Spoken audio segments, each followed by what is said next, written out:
Hello, ladies and gents, boys and girls, people of all ages, sexualities, and identities, and welcome back to another, and I know it's been a while, comic book review. And today's comic book review is none other than Star Trek: The Next Generation. Death stalks a blind child, and the world he rules. So, what is this plot about?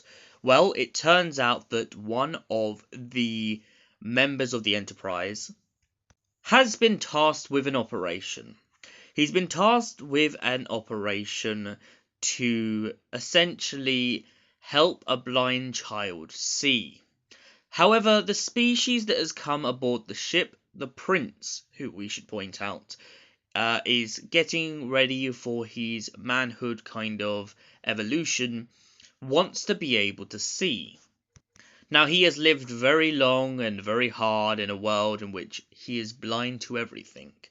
And our crewmate named, I'm going to say Geordie, please someone correct me in the comment section if I've pronounced that wrong.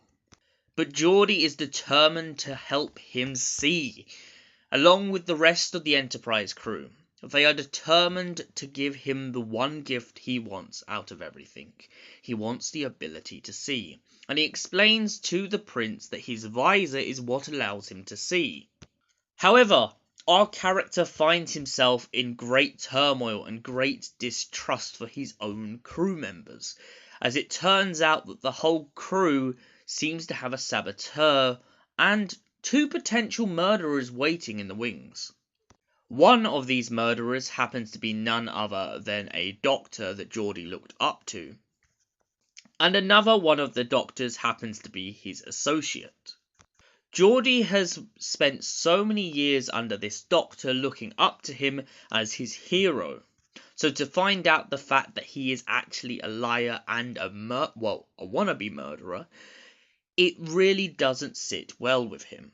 It turns out that a planet far off in the constellation once had a group of scientists, and due to a mass effect of a war between two species, the species that the princes had a kind of intergalactic problem, and basically most of the scientists died off except for one.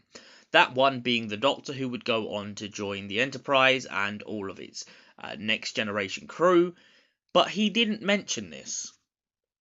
Instead, he let his anger bubble under the surface, and Geordie finds himself absolutely disgraced at the man that he looked up to.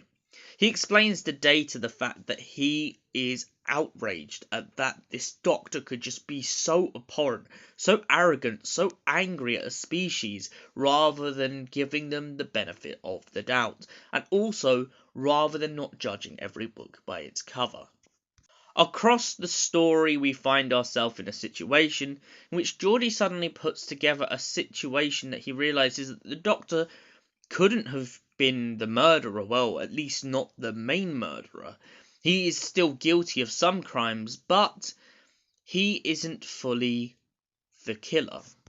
Now, of course, there is a murder that does take place in this whole comic book, and that, well, an attempted murder, I should say. And that is one of the other fellow doctors who had suspected Geordie's doctor the whole time. However, what none of them suspected was the fact that the assistant was also in part to play.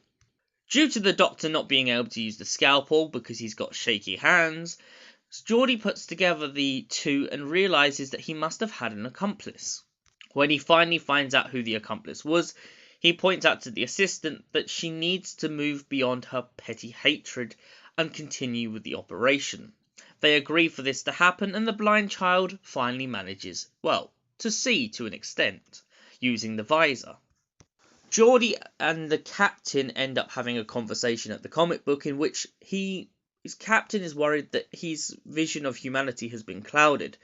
He points out the fact that his vision of humanity has actually been strengthened by the fact that one woman could put her petty differences aside. So, Star Trek: The Next Generation. Death stalks a blind child and the world he rules. What did I think of this comic book? I've got to say, ladies and gents, I think this is my new favourite comic book. I love the storyline. I love the deceit. I love the kind of murder and chase sort of dynamic we've got in this story. And most importantly, I love how it picks up all the way throughout the rest of the comic book. I love that we keep having to ask questions and who's really a murderer, who's behind this sabotage. And I really love the backstory for why they are the way they are. I think that this is a great illumination, even in comic book form, of what I love so much about the Star Trek universe. And for that reason, I give this comic book a solid 10 out of 10. Thank you for watching, and we'll see you in the next comic book review. Until then, stay beautiful, you beautiful people.